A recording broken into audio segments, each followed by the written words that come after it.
नमस्कार दोस्तों, स्वागत है आप सभी का स्मार्ट क्लासेस ऑल एग्ज़ाम पर। दोस्तों, हम कभी 2023 में पूछे गए यूपीपीसीएस के प्रीवियस ईयर क्वेश्चन का डिस्कशन कर रहे हैं। तो इसी क्रम में दोस्तों आज का प्रश्न है, स्वतंत्रता प्राप्ति के उपरांत भारत के एकीकरण में सरदार पटेल की भूमिका की विवेचना कीजिए। तो आइए दोस्तों, स्वतंत्रता प्राप्त होने के बाद भी भारत की रियासत भारत कम से कम 650 रियासतों में बटा हुआ था, जिसके एकीकरण का कार्य सरदार वल्लभ भाई पटेल ने किया था। तो प्रश्न इसी के लिए पूछा गया है कि सरदार पटेल ने क्या क्या कार्य किए थे, उनकी क्या भूमिका रही थी उन रियासतों को एकीकरण में। तो आइए दोस्तों चर्चा करते हैं। और गलती से उत्तर यहाँ लिख दिया गया है और उत्तर यहाँ से चालू होता है दोस्तों, यहाँ से ये। तो आंसर की चर्चा करते हैं दोस्तों।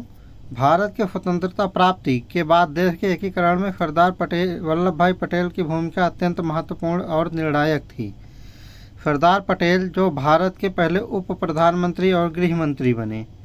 दोस्तों, जो वल्लभ भाई पटेल हैं, ये भारत के पहले उप प्रधानमंत्री और पहले गृह मंत्री थे।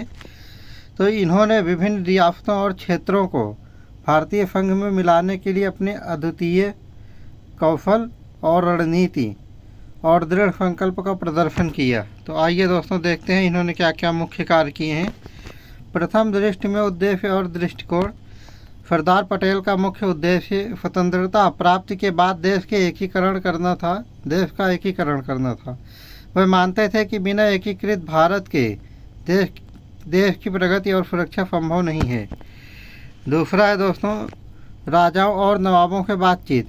स्वतंत्रता प्राप्ति के समय भारत लगभग 562 रियासतें थी। सरदार पटेल ने इन रियासतों के शासकों से बातचीत कर उन्हें भारतीय संघ में शामिल होने के लिए प्रेरित किया।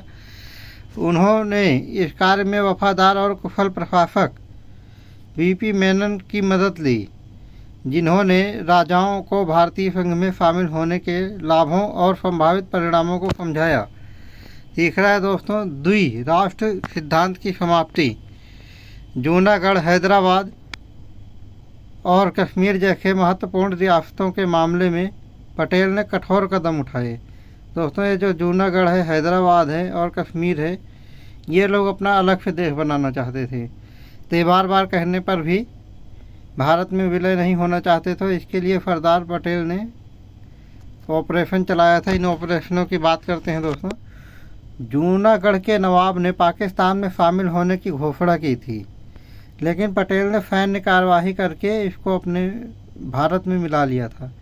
और हैदराबाद के निजाम ने स्वतंत्र रहने की इच्छा जताई, लेकिन ऑपरेशन पोलो के माध्यम से भारत में मिला लिया गया इसको।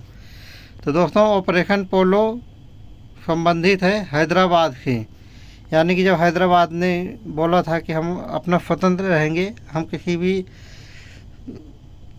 देश का हिस्सा नहीं बनेंगे, हम अपना अलग देश बनाएंगे, तब सरदार पटेल ने उसके लिए ऑपरेशन पोलो चलाया हुआ था। कश्मीर का मसला है दोस्तों अगला।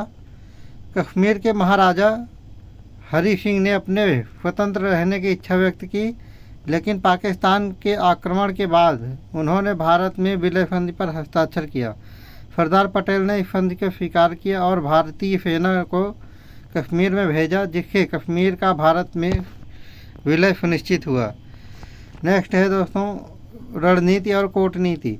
सरदार पटेल ने कूटनीतिक और सैन्य दोनों तरीकों का उपयोग कर भारत का एकीकरण सुनिश्चित किया।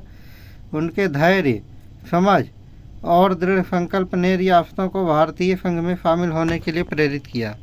दोस्तों, ये जो गोला लगा रहा हूँ ये कीवर्ड है, इसको आप लोग जरूर ध्यान में रखना आंसर लिखते समय। नेक्स्ट है दोस्तों, भारतीय प्रशासनिक ढांचे का निर्माण। सरदार पटेल ने भारतीय प्रशासनिक सेवा यानी कि आईएएस और भारतीय पुलिस सेवा यानी कि आईपीएस की स्थापना में भी महत्वपूर्ण भूमिका निभाई, जिससे एक सुदृढ़ प्रशासनिक ढांचा स्थापित हो सका। अब निष्कर्ष है दोस्तों, सरदार वल्लभ भाई पटेल का योगदान भारत के एकीकरण में अतुलनीय है। उनकी दूरदर्शिता, कूटनीति और नेतृत्व के कारण ही आज हम एकीकृत और मजबूत भारत का हिस्सा हैं।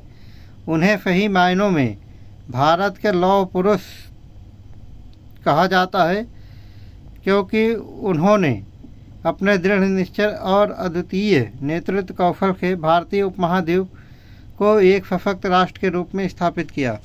तो दोस्तों, सरदार पटेल के आज़ादी के पहले भी बहुत सारे योगदान हैं, लेकिन इसमें आज़ादी के बाद का योगदान पूछा गया था, तो इसीलिए हमने केवल आज़ादी के बाद की चर्चा की है।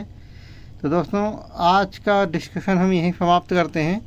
और अगर आपको ये वीडियो अच्छी लग रही है तो हमारे channel smart classes all exam को लाइक, सब्सक्राइब और शेयर ज़रूर करें। कल फिर मिलते हैं दोस्तों नए प्रश्न के साथ। तब तक के लिए जय हिंद।